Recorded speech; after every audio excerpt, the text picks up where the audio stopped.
Hi, my name is Karle Roberts, and I'm the Family Engagement Coordinator here at Compass Charter Schools. I would like to thank you for taking the time out of your schedule to be watching this presentation that we've recorded. I would also like to thank Dr. Kristin Beasley for taking her time on creating this presentation titled, Help, My Scholar Won't Do His Work. Before I begin, I'd like to take a quick second to remind you that at Compass Charter Schools we have 5 core values. Those are achievement, respect, teamwork, integrity, and communication. These serve as our guiding principles for our scholars, learning coaches, and staff. Each month this year, we have been taking the time to focus on one of our core values, starting with achievement and working our way through to communication, as we know the importance of our core values and we want them to remain in the forefront of our minds. I'm so glad to have you joining with us as we continue to dig deeper into the role of the learning coach. Today we have the wonderfully talented Dr. Kristin Beasley, who's one of our amazing options homeschool teachers. She's here to share with us some ideas about how to motivate your scholar with extrinsic ideas. And Dr. Beasley is going to be sharing, let's start with the why, identifying needs, understanding behavioral currency, and natural and logical consequences. So now I am going to hand it off to Dr. B. Hi, everybody. Well, we're going to talk about today why scholars won't do their work. And there's a variety of reasons. And so obviously the best place to start is why. What's the need? Behavior usually has something behind it that's a need, and so if we address the need, we often can change the behavior. So hunger, is my scholar hungry? If they are, get some protein in them, and that can often settle the brain and allow kids to focus better and be able to take on a task that seems overwhelming if they're distracted by being hungry. Are they distracted? If you take a peek at this desk, you know, a lot of times we can get ourselves into a cluttery mess, and it's very difficult to focus on what's important when we're in that sort of space. So a good place to start is with organizing the space where your scholar is going to work in order to allow them to then focus their attention on the materials that they need without the distraction of all the other stuff around. Then the third potential why is it just defiance? No, I'm not going to do my work. It's a struggle, a power struggle between parent and scholar, and sometimes scholars take this route. They think, oh, you know, I can win this and not have to do my work if I just assert my power over my parent or learning coach. And so all 3 of these things have different responses in terms of getting somebody to, or getting our scholar to do their work. So first, finding the words and managing your feelings. It's really important to stay settled and calm, because if you escalate, then your scholar is going to escalate. And that just moves you further and further away from the task at hand.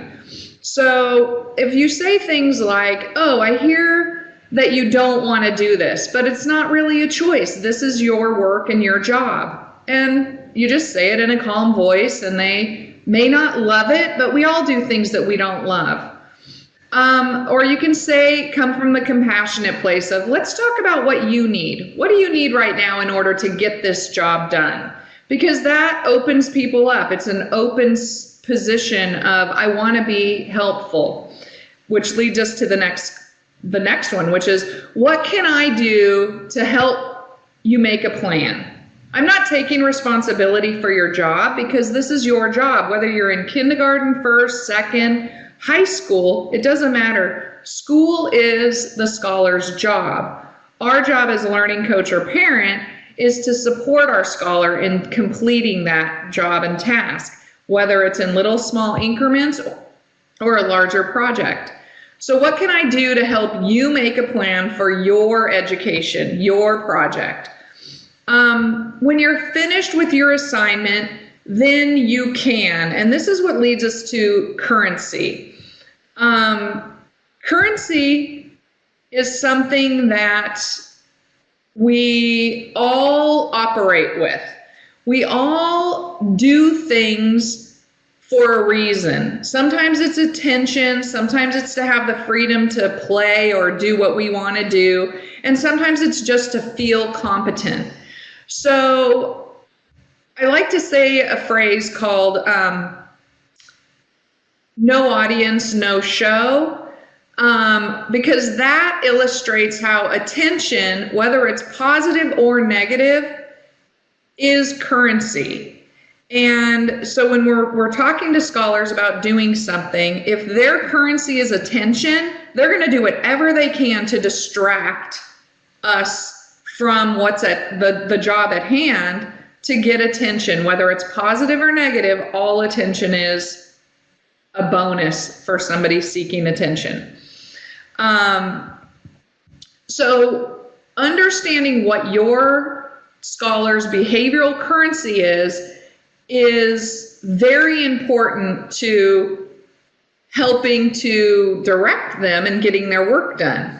Because if you understand it, then you can help to negotiate with them around what they want to do and what they need to do. The next point that's really important to pay attention to is natural and logical consequences. So natural and knowing the difference is really important. Natural consequences, they occur naturally in the environment. No coat, get cold. If you don't eat, you get hungry. If it happens to be an unsafe natural consequence, like run in the street, get hit by a car, well, we can't allow that to just happen naturally, because obviously then our child would get injured. But following through with natural and logical consequences takes it away from us as the learning coach, parent, or adult, and really allows the consequence to be the driver of behavior. So logical consequences are a little bit different, though. They're things that a parent or an adult influence, where they influence the situation. So you have to be sure when you're giving a logical consequence, that you are able to live with the choice. You would never say something like, if you do your spelling test, then we're going to go to Disneyland tomorrow. Unless you're really going to go to Disneyland tomorrow. Because that is, yes, it is a logical consequence, but it's kind of illogical in that anybody could just jump and go to Disneyland in less than 24 hours. You could say something like, you can have free time once the assignment is completed. Because then, again, the responsibility is placed right in the lap of the scholar, and it gives them all the power and all the choice to decide when that's going to get completed.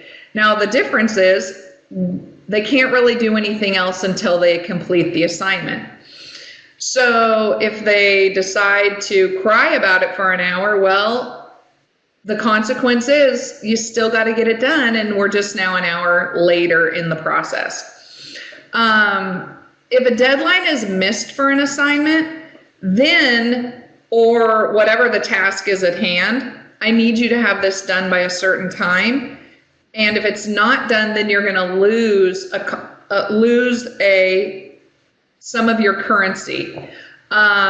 Sort of like if we drive too fast, we have to pay a fine for a speeding ticket. Well, if you don't get your assignment done, then you're going to have to turn over some of your behavioral currency, like your screen time or game time or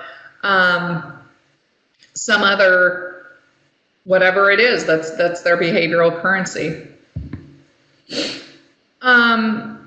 More examples. It's not all about making kids do things that they don't want to do. Education is our lives. We do it all the time, day, night.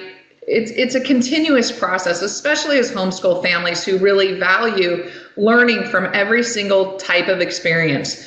So when you're thinking about curriculum and having assignments that scholars have to complete, it's important to think about development and making it multisensory, making sure that it's fun. Not everything is fun, but if several components of an activity are fun, then the harder things don't seem as hard.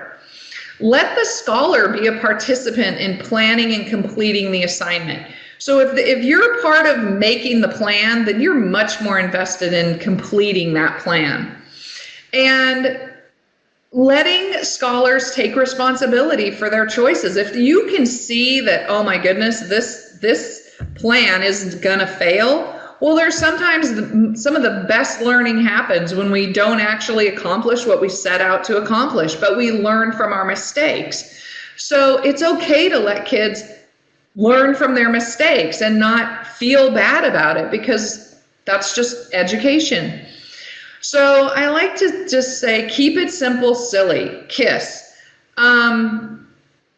Education needs to be fun and exciting, and not a place where we're constantly butting heads with our children and not completing, when they're not completing their assignments. We also need to ask ourselves why. What can we do to make this beneficial and exciting for them?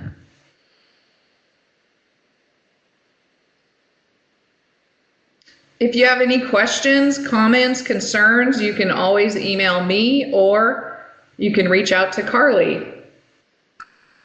Thank you so much, Dr. Beasley. I appreciate your time and all your hard work on putting together this presentation.